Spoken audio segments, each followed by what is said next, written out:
Heading south, we cross Europe's cultural and geographical divide, driving from the Germanic world, over the Alps, into the Mediterranean world, Italy.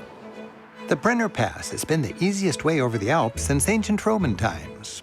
2,000 years ago, Roman legions followed this route, the Via Claudia, as they marched north to conquer much of Europe. Sections of the ancient road are still preserved. Deep grooves are reminders of countless wagon wheels that followed this very route. Today, the Brenner Pass is easier than ever to cross as drivers arc gracefully along one of the engineering wonders of Europe. From the top of the Europa Brücke, or Europe's Bridge, it feels like just another freeway. But from the windy old road at the valley floor, it looks like a mighty sculpture. The freeway zips drivers from Innsbruck to the Italian border in about 30 minutes. How about pasta for lunch? While the Autobahn in Germany and Austria is toll-free, the Italian autostrada has plenty of toll booths. But that's nothing new here. This crossing has long been a gauntlet of toll booths and forts. Empires from Roman times to World War II understood the strategic value of Brenner Pass. This fortress, called Franzenfest, was built in the 1830s. It was one of the mightiest of its day.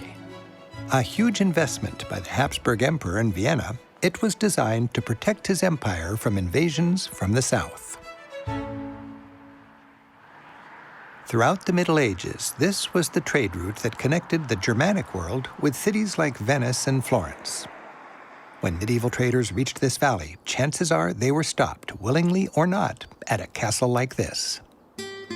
Reifenstein Castle was built to control trade, but Reifenstein has grown more welcoming with age. While it used to take a battering ram to get these doors open, now all it takes is a few euros. Hello. Hey. Hello. Welcome in Reifenstein. Reifenstein offers one of Europe's most intimate looks at medieval castle life. The actual Count and Countess of Reifenstein are determined to preserve their historic castle.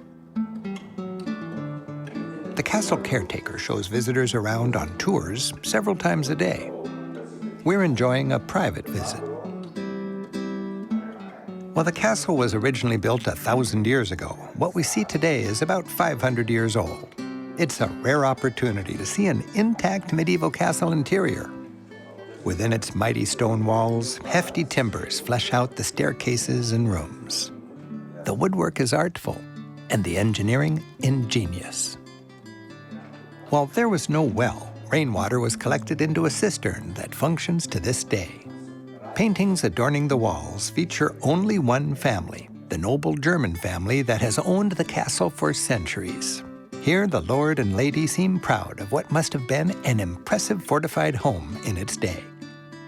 Here's a fun fix for a tipsy lord. Too much to drink? A clever funnel guides the key right into the hole.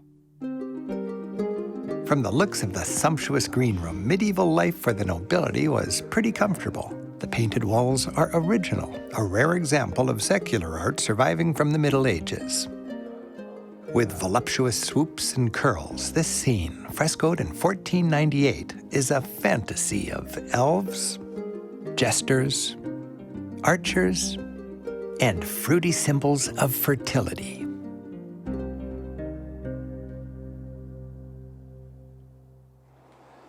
You can catch a view across the valley to Reifenstein's sister castle. Two castles like these, strategically straddling the valley, could control much of the trade passing between Germany and Italy. To exercise his power and collect those tolls, the castle lord needed a small personal army. This room is the knight's quarters. Up to 8 men shared each of these boxes, complete with hay for maximum comfort. Imagine 40 snoring knights packed into one room. There was no fire for warmth, as an accident would set the entire place up in flames. So the knights huddled together to stay warm. And every good castle needs a dungeon, used mostly to enforce the payment of debts. The only way in or out was through this hatch. If you couldn't pay your bills, you could spend days down here. No food, only a little water.